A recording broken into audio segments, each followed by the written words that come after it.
გამარჯობა. ეს არის პოდკასტი მშობლებისთვის, რომელსაც მანამ უნდა მოусმინოთ, სანამ თქვენი შვილი სკოლაში ბოლო ზარი დაირეკება. მე ვარ მეგი, პოდკასტის ავტორი და დღეს ძალიან მოკლე ეპიზოდი მექნება, უბრალოდ ერთი საინტერესო სიტუაციის მონაწილე აღმოჩნდი და მინდა რომ ეს ამბავი თქვენს გაგიზიაროთ. მანამდე არ დაგავიწყდეთ, რომ უნდა გამოიწეროთ ჩემი არხი და აქვე შეგახსენებთ, რომ ჩემი პოდკასტის წარმოდგენი არის ჭკვიანი მოწყობილობების ვებ-პორტალი My Comfort Home, სადაც შეგიძლიათ შეიძინოთ თქვენი სახლისთვის თანამედროვე და ხარისხიანი ჭკვიანი ტექნიკა. რაც შეეხება სიტუაციას, რომელზეც ამ ეპიზოდში უნდა მოგიყვეთ, ეს ეხება ნდობას მშობლებსა და შვილებს შორის. ერთ-ერთ რაიონში ვიყავით მუნიციპალიტეტში, მე და ჩემი კოლეგები და ვატარებდით ტრეინინგს კრიტიკული აზროვნების შესახებ. საკმაოდ საინტერესო ჯგუფი იყო, მოსწავლეები, უფროს კლასელები, მე-11, მე-12 კლასელი მოსწავლეები, მშობლები და მასწავლებლები ერთობლივად მონაწილეობდნენ.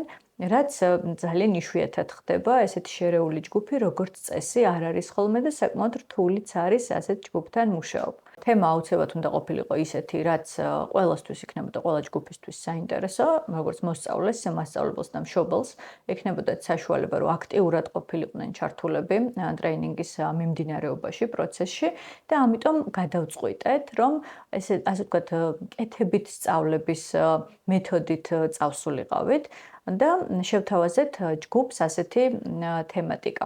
მოსწავლეები უნდა განცალკევებულიყვნენ ზრდასრულებისგან, მოელაპარაკებინათ ერთმანეთში, მოეფიქრებინათ, ასე ვთქვათ, საერთო საკითხი, პრობლემური საკითხი, რომელიც ყველა მათგანისთვის იყო აქტუალური და მნიშვნელოვანი, შემდეგ ისინი უნდა შემოსულიყვნენ ჩვენთან და უნდა გვემსჯელა კრიტიკულად გაგვიაზრებინა ეს პრობლემა, რასაც ბავშვები დაასახელებდნენ. და აი ამ პროცესში უნდა გვესწავლა, ასე ვთქვათ, როგორ შეიძლება პრობლემაზე მსჯელობა ისე, რომ არ ვიჩხუბოთ, ხმას არ ავუწიოთ, წარბი არ ავუწიოთ ერთმანეთს, მაგრამ მივიდეთ ხარისხიან გადაწყვეტილებამდე და პროგრესამდე, ასე ვთქვათ. 5 წუთიც არ დასჭირვებიათ ბავშვებს შემოვიდნენ. მშობლები და მასწავლებლები ძალიან დიდი ინტერესით ელოდებოდნენ, რა სიტყოდნენ ბავშვები და თქვენი აზრით რა თქვეს? ბავშვებმა თქვეს, რომ ჩვენს მშობლებს და მასწავლებლებს არ ვენდობით, იმიტომ რომ როცა გვჭირდებოდა მათი მხარდაჭერა, მაშინ გვერდით არ დაგვიდგნენ. გაგიჟდა მთელი ჯგუფი პირდაპირ გეტყვით, ვერ გაიგეს, ვერ მიხვდნენ მშობლები და პედაგოგები, რას გულისხმობდნენ ბავშვები და აი მანდ მოსწავლებმა ასეთი ამბავი გაიხსენეს, მე-6 კლასში როცა ვიყავით, ყავდა მასწავლებელი, რამდენიმე წლის განმავლობაში ყავდათ ეს მასწავლებელი, რომელიც მკაცრი მასწავლებლის სახელით იყო ცნობილიო, რომელიც როგორც აღმოჩნდა, ძალადობდა ბავშვებზე, სიტყვიერ შეურაცხყოფას რეგულარულად აყენებდა და იყო წიგნის სროლის, რაღაც ფანქრის თავში ჩარტყმის და ესეთი ფაქტები. მე რო თვალები ამევიდა შუბლზე, დამამშვიდეს და მითხრეს, რომ ეს ადამიანი უკვე რამდენიმე წელია თვითონ წავიდა სკოლიდან განცხადება დაწერაო და გადავედით, ასე ვთქვათ, საქმიან რეჟიმში. მშობლებმა უთხრეს, ეგ რა მოსატანიაო, ხა ის ადამიანი ჩვენი მეზობელი იყო და რა გვექნება, ხო არ გავანთავისუფლებინებდით სამსახურიდან სკოლის დირექტორსო.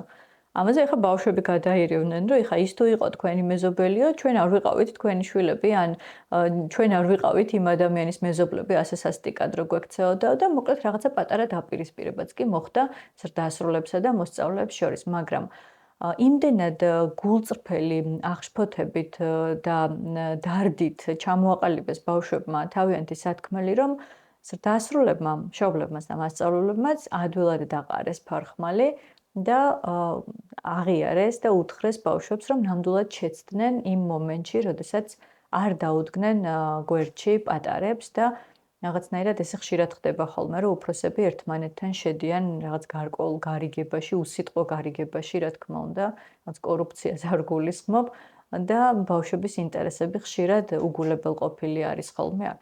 ეხლა ეს ამბავი ჩემს პოდკასტში მხოლოდ და მხოლოდ იმისთვის მოვიტანე, რომ თქვენც იფიქროთ ამაზე. ეს საკმაოდ ტიპური არის, უბრალოდ ჩვენ ისეთ რეგიონში ვიყავით, სადაც ადამიანები გულწრფელად საუბრობენ იმას, რაც გულში აქვთ და რასაც ფიქრობენ, სხვა რეგიონში დარწმუნებული ვარ, რომ იგივე ამბავი რომც მომხდარიყო არ გაგვემხელდნენ და თქვენ ამას იმიტომ გიყვებით, რომ უბრალოდ ეს ძალიან ტიპური საკითხი არის.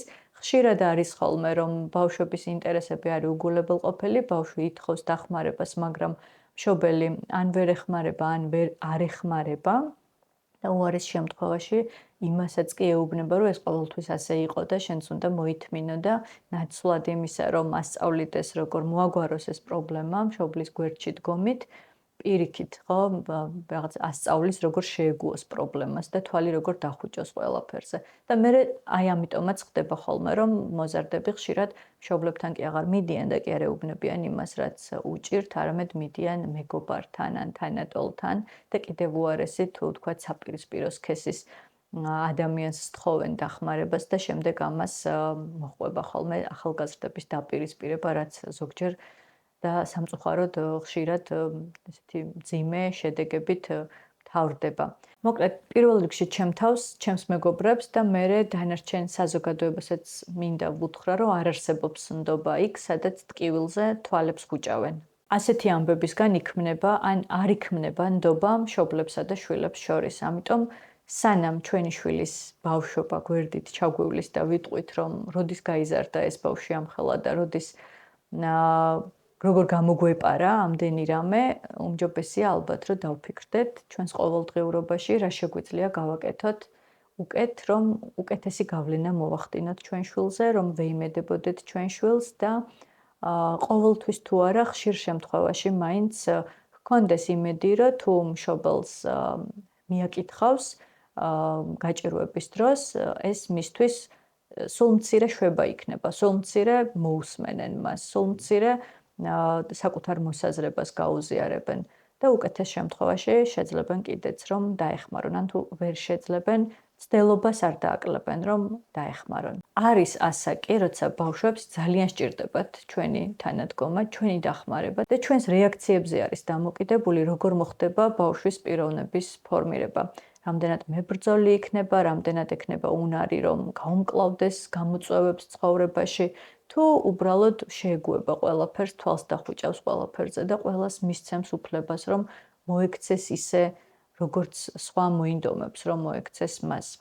მოკლედ გიტოვებთ საფიქრალს, მე ბევრს ვფიქრობ ამ თემაზე, მეც მოზარდი შვილები მყავს და თუ გექნებათ სურვილი, რომ კომენტარებში გავაგრძელოთ მსჯელობა. ღია დისკუსია გახსნილია ჩემი პოდკასტის როგორც YouTube გვერდზე, ასევე Facebook-ზე და TikTok-ზე. იმედი მაქვს, რომ ყველა პლატფორმაზე გამოიწერთ გვერდს და რაც ყველაზე მთავარია ჩემთვის, გამომყვებით დიალოგში ვიმსჯელოთ იმაზე, რაც მშობლებისთვის არის ძალიან აქტუალური და მოვასმენინოთ ყველას ჩვენი მსჯელობა და აზრი, ესეც ძალიან მნიშვნელოვანია.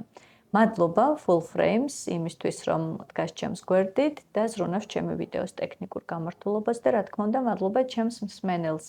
მომავალ შეხვედრამდე.